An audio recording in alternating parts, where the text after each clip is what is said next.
میں پہلے بدھسٹ تھی مگر اب میں مسلمان ہوں۔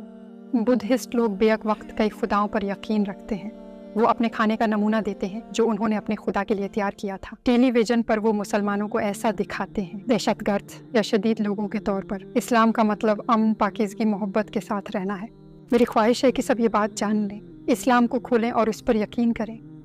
اگر محمد صلی اللہ علیہ وسلم اس دروازے سے تشریف لائیں، میں ہر چیز سے پہلے آپ صلی اللہ علیہ وسلم سے معافی مانگوں گی۔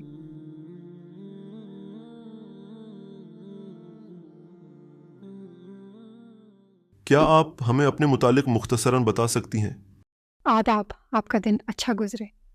میرا نام اینکتویا ہے۔ میں منگولیا میں پیدا ہوئی۔ جب مجھے ایک نئی یونیورسٹی کی تلاش تھی تو مجھے کرغزستان ترکیہ مناس یونیورسٹی ملی۔ وہیں پر میری ملاقات اپنے شوہر سے ہوئی اور اب ہم شادی شدہ ہیں۔ میرے شوہر ترک ہیں۔ میں پہلے بدھسٹ تھی لیکن اب میں نے اسلام قبول کر لیا ہے۔ اب میں ایک مسلمان لڑکی ہوں۔ ایک بدھ مت کس چیز پر یقین رکھتا ہے؟ کیا آپ نے اس کے تقاضے پورے کیے؟ بدھسٹ بیک وقت کئی خداؤں پر یقین رکھتے ہیں۔ وہ اپنے خداؤں کے لیے ہر رات دیے جلاتے ہیں اور اس طرح کر کے انہیں لگتا ہے کہ وہ اپنے گناہوں سے نجات پا رہے ہیں۔ ہر صبح وہ اپنی چائے آسمان یعنی خدا سے شیئر کرتے ہیں اور اپنے کھانے سے تھوڑا کھانا بھی دیتے ہیں اور پھر خداؤں اور ریڈ منٹاس سے دعا مانگتے ہیں۔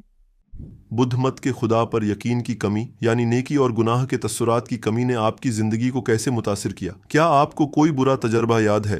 بدھزم کے بارے میں مجھے زیادہ بڑی باتیں یاد نہیں، لیکن مجھے یہ یاد ہے کہ وہ بیک وقت کئی خداؤں پر یقین رکھتے ہیں۔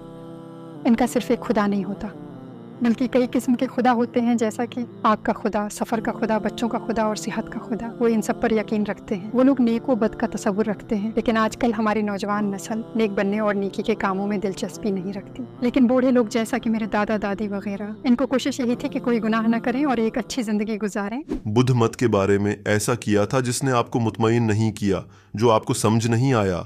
کچھ بزرگ کہتے تھے کہ اچھے لوگ مرنے کے بعد خدا بن جاتے ہیں۔ مجھے اس پر یقین نہیں تھا کیونکہ خدا صرف خدا ہی ہو سکتا ہے، کوئی انسان نہیں۔ یہ ناممکن ہے کیونکہ خدا تو خدا ہوتا ہے جسے بنایا نہیں گیا، جسے پیدا نہیں کیا گیا۔ خدا کے بیوی بچے نہیں ہوتے، وہ آسمان میں رہتا ہے اور ازل سے وہی ہے۔ کیا آپ نے کسی واقعہ یا سوچ کے نتیجے میں سوال کرنا شروع کیا؟ ترکیہ کی جو بات مجھے بہت پسند ہے وہ یہ ہے کہ میں نے اپنی زندگی میں پہلی دفعہ سمندر دیکھا۔ منگولیا میں سمندر نہیں ہے، اور یہ بھی کہ یہاں ہر جگہ مسجدیں تھیں۔ میں سب کو نماز پڑھتے سن سکتی تھی۔ اس سے میرے دل کو سکون ملتا تھا۔ جب میں نے پہلی دفعہ لوگوں کو نماز پڑھتے سنا، میں حیران رہ گئی کیونکہ ایسی خوشی اور سکون میں نے پہلے کبھی محسوس نہیں کیا۔ میں نے مسلمانوں سے دوستی کی۔ میں نے ان سے اسلام کے بارے میں وہ سب کچھ پوچھا جو میں جاننا چاہتی تھی۔ پھر میں اپنی یونیورسٹی کے قریب ایک مسجد میں گئی اور پھر میں نے کہا کہ میں مسلمان ہونا چاہتی ہوں۔ امام مسجد یہ سن کر بہت حیران ہوا۔ اس نے کہا کہ میں پہلی بدھسٹ ہوں جو مسلمان بننا چاہتی ہوں۔ آپ کے اسلام قبول کرنے پر آپ کے رشتہ داروں اور دوستوں کا کیا رد عمل تھا؟ مسلمان ہونے کے بعد میں نے صرف اپنی والدہ کو اطلاع دی اور کسی کو نہیں بتایا۔ کچھ مہینوں بعد میں نے اپنے رشتہ داروں کو بتایا، لیکن ان کو بتاتے ہوئے میں بہت خوفزدہ تھی۔ لیکن میری والدہ نے کہا کہ تم نے یہ قدم اپنے لیے اٹھایا ہے، اگر تم خوش ہو تو ہم بھی اسی میں خوش ہیں، ہماری نیک خواہشات تمہارے ساتھ ہیں۔ پچھلی جنوری میں نے اپنے دادا کو اس بارے میں بتایا۔ مجھے لگ رہا تھا کہ وہ خفا ہوں گے، میں ان کو ناراض کر دوں گی۔ جب میں نے انہیں بتایا کہ میں باہر جاتے ہوئے ہمیشہ یہی پہنتی ہوں تو وہ مسکرائے اور کہنے لگے مجھے بھی تمہاری طرح سر ڈھکنا ہے، چلو مل کر کرتے ہیں اور باہر جاتے ہیں۔ مجھے ان کی اس بات پر بہت ہنسی آئی۔ آپ کی پہلی نماز کیسی تھی؟ آپ کو کیسا محسوس ہوا؟ جب میں نے پہلی دفعہ نماز پڑھی تو مجھے لگا جیسے میں کسی اور دنیا میں آ گئی ہوں۔ مجھے لگا جیسے میں اللہ تعالیٰ کے سامنے بالکل تنہا ہوں، اور میں نے ہر چیز اسی کے در سے مانگی، صرف اسی کے آگے ہاتھ پھیلایا۔ مسلمان ہونے کے بعد آپ نے ایک خواب دیکھا، کیا آپ یہ ہمارے ساتھ شیئر کر سکتی ہیں؟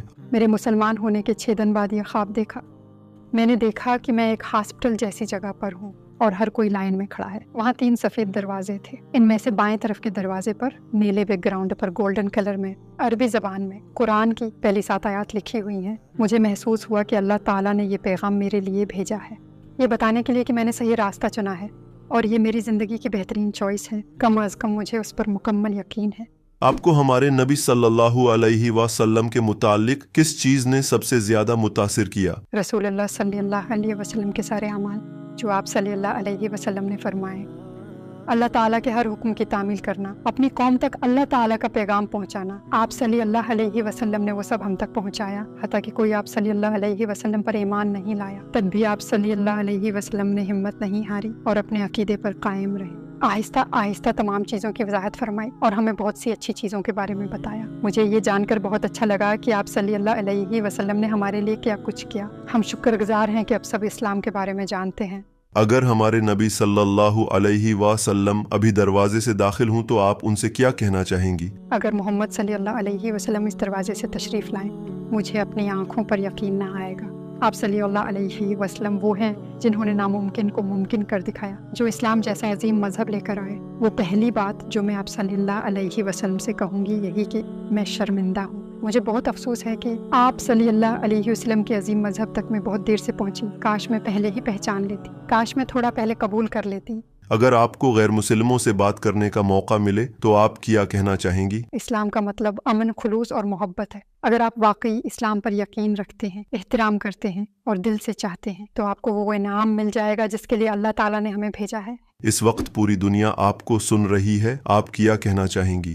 میں اسلام کی آواز بنوں گی اور یہ بتاؤں گی کہ یہی سچائی ہے، کیونکہ دوسرے مذہب میں لوگ اپنے خداؤں کے دل سے عبادت نہیں کرتے اور ان کے کہنے پر مکمل عمل نہیں کرتے۔ مثلاً وہ چوری کر رہے ہیں، جھوٹ بول رہے ہیں، شادی سے پہلے بچے پیدا کرتے ہیں اور شادی کے بعد ان بچوں کو اکیلا چھوڑ دیتے ہیں۔ جب خاندان ٹوٹتا ہے تو سب سے زیادہ نقصان بچوں کا ہوتا ہے، والدین کا نہیں۔ لیکن اسلام میں سب ایک دوسرے کا احترام کرتے ہیں، بچوں کا خیال رکھتے ہیں اور ہمارا خدا ان کی مدد کرتا ہے جو نیک زندگی گزارنے پر یقین رکھتے ہیں۔ میری خواہش ہے کہ سب لوگ جان لیں، اسلام کو سمجھیں اور اس پر ایمان لائیں، کیونکہ ایسا سوچنا کہ انسان خدا ہے، دنیا صرف گناہوں کا ڈھیر بنتی جا رہی ہے۔ اس لیے میں چاہتی ہوں کہ سب جان لیں کہ اسلام ہی ہمارے لیے بیسٹ ہے۔ میرا انٹرویو دیکھنے کے لیے آپ کی توجہ کا بہت شکریہ۔ اپنا خیال رکھیے گا۔